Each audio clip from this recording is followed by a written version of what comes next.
This is Air Studios in Hampstead, North London. This building was designed by a chap called Alfred Waterhouse in 1894, and we've been here since 1992. We're big fans. We are big fans of Dynaudio and TC, so come in and have a look around.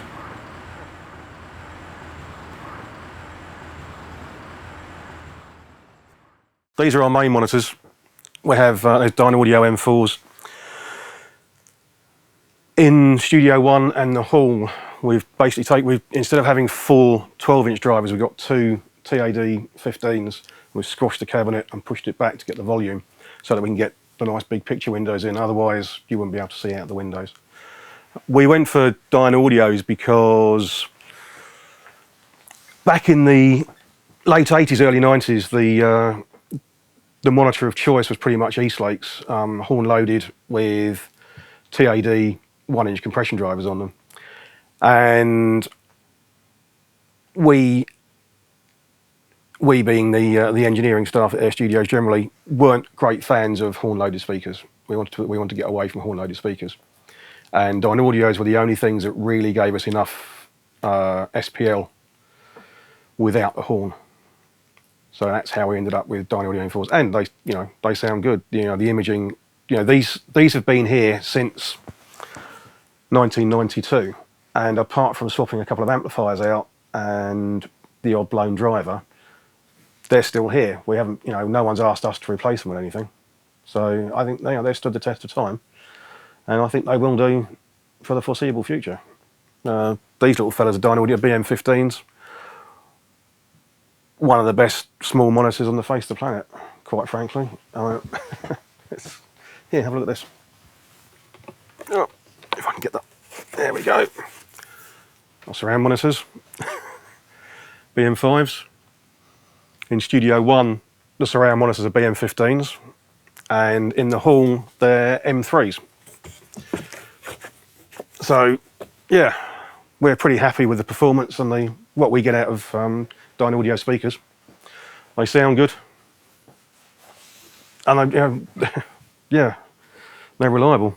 What else could you ask for? We'll have a quick look in Studio 2 as well. It's George Michael's preferred room.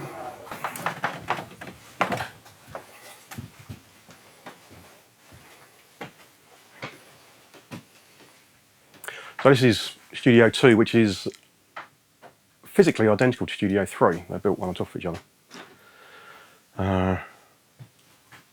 Dynaudio M4s. Pair of NS10s, sorry about that, but people do insist on using them.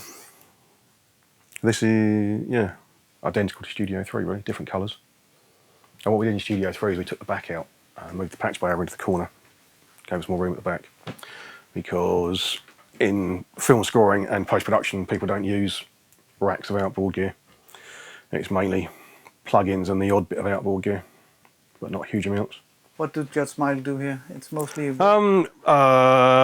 he'll do basically finishing bits of writing and mixing.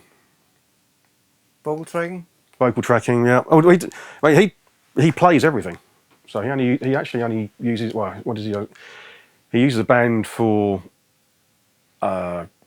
preliminary tracking. I don't think he actually does percussion himself. So he gets a drummer in, he gets a bass player in for certain bits.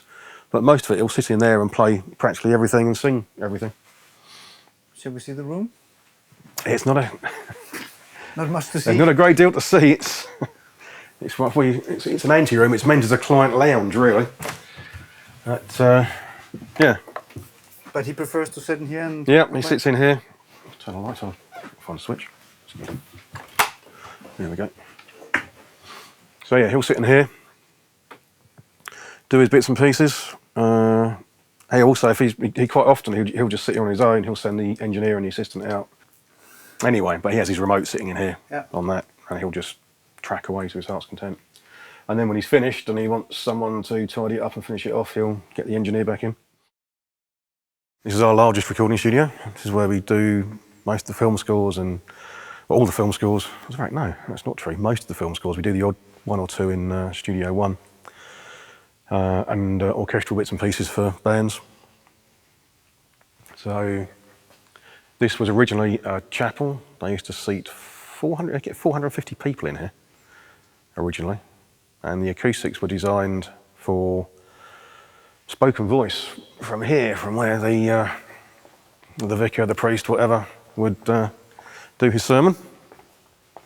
So the acoustics are all designed about spoken voice being clearly audible throughout the room without having to shout, which they did quite well.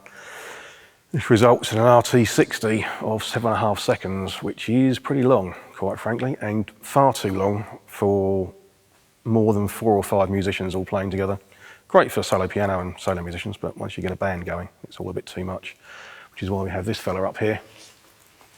Now, we can move that up and down, and we can get it down to about 2.5 to 3 seconds.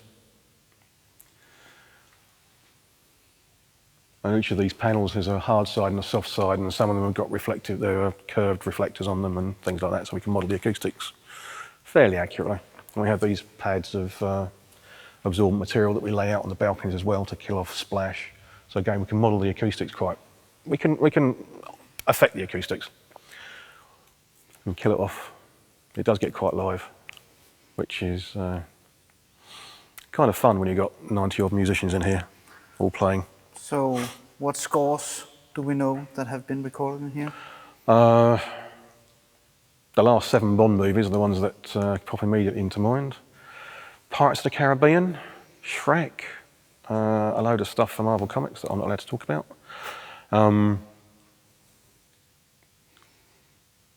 12 Monkeys was one of the first ones we did here as well. At any one time, you can be pretty sure that of the top 10 movies, at least 5 or 6 will have been scored here. Of all the scores that are done in the UK, we do 70 to 80% of them. This building was designed by a chap called Alfred Waterhouse, who also did a small place called the Natural History Museum in Kensington, and quite a lot of Liverpool. And he was a Freemason.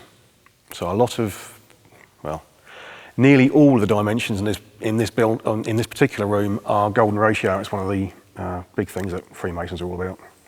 So things like the width of the windows to the height of the windows, and the difference in height between the tall windows and the short windows are all related, are all functions of golden ratio, right down to the length of the walls and the diagonals.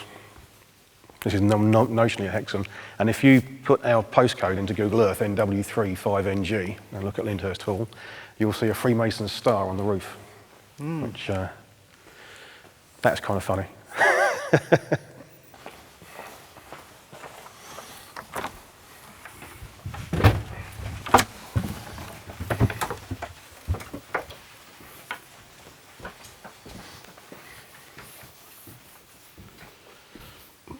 This is one of mine. So these are the modified M4s. So what we've done is, instead of having the 4 12-inch drivers, we've got 2 15s, and the cabinet has been squashed vertically and then pushed back. Those cabinets are over 1 metre deep to get the volume of the bass drivers. And apart from that, they're just an M4. And the surrounds are up in the corners. They're Dynaudio M3s, which are just behind that panel there, which I'm not going to take down. No. It's too difficult. Yeah, they're Dynaudio M3s. They match nicely to the fronts. And I think we've blown 2 drivers in them in 15 years, so not bad. So that was a quick look round our studios, where we are and what we do. Hope you enjoyed it.